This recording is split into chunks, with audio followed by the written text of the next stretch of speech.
എടാ എന്താ നിനക്ക് എന്തു പറ്റിയടാ? നിന്റെ മുഖം വല്ലാതിരിക്കുന്നല്ലോ. ഒന്നുമില്ല ചാ. അച്ഛനോട് നീ നുണ പറയണ്ട. നിന്റെ മുഖം മാടിക്കണ്ട, എനിക്കറിയില്ലേ. എന്താ ഉണ്ടായെന്ന് പറഞ്ഞാ മതി. പറയ്, എന്താ ഉണ്ടായേ? നീ എന്തിനെങ്കിലും വിഷമിക്കണേ? അച്ഛാ, ഇന്നും വർമ്മ സാറിന്റെ വീട്ടിൽ വെച്ചൊരു സംഭവം ഉണ്ടായി. 10 ലക്ഷം രൂപയുടെ ഒരു മോഷണം. മോഷണോ?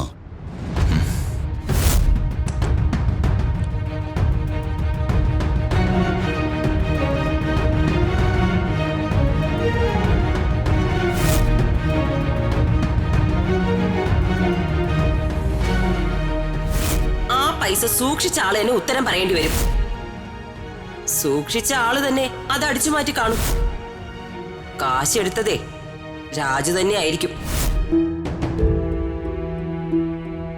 എന്തൊക്കെയാടാ വീട്ടിൽ നടക്കണേ? അച്ഛാ, വർമ്മ സാറിന്റെ സ്ഥാനത്ത് മറ്റാരെങ്കിലും ആയിരുന്നെങ്കിൽ ഞാനിന്ന് പോലീസ് ലോക്കപ്പിലാവുമായിരുന്നു. സംശയമുണ്ടോ? ഇത് നിന്നെ കൊടുക്കാൻ വേണ്ടി ആ അംബിക മാഡവും അവരുടെ തലതെറിച്ച സന്തതിയും കൂടി ചെയ്തതാ. അതുറപ്പാ. അതെ ചാ, അവര് തന്നെയാണ് ഇത് ചെയ്തിരിക്കുന്നത്. അതെല്ലാവർക്കും ഏറെക്കുറെ മനസ്സിലാവാൻ ചെയ്തിട്ടുണ്ട്. എടാ, ആ സ്ത്രീയുടെയും അവരുടെ മകന്റെയും കണ്ണിലെ കരടാ നീ.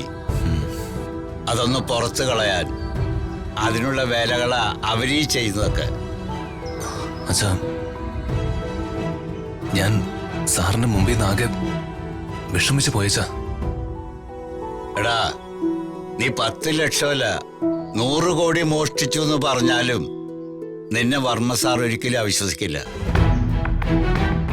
അത്രയ്ക്ക് സ്നേഹവും വിശ്വാസവും ഉണ്ട്. ആ 10 ലക്ഷം രൂപ അംബിക മാഡവും ദീപക്കും കൂടി എവിടെയാണ് ഒളിപ്പിച്ചു വച്ചിരിക്കുന്നതെന്ന് കണ്ടുപിടിക്കണം.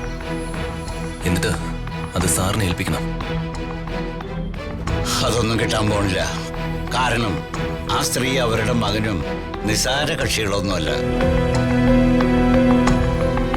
അവര് നിന്റെ നേരെ എത്ര ചെളി വാരി എറിഞ്ഞാലും വർമ്മ സാറ് നിന്നെ അവിശ്വസിക്കില്ല. കാരണം പേരും പെരുമയുള്ള സൂര്യമംഗലം കൊട്ടാരത്തിൽ നിന്ന വർമ്മ സാറ് ജീവിതം പഠിച്ചത്. ആ തറവാടിത്തവും ഗുണവും വർമ്മ സാറിന് മരണം വരെ ഉണ്ടാവും.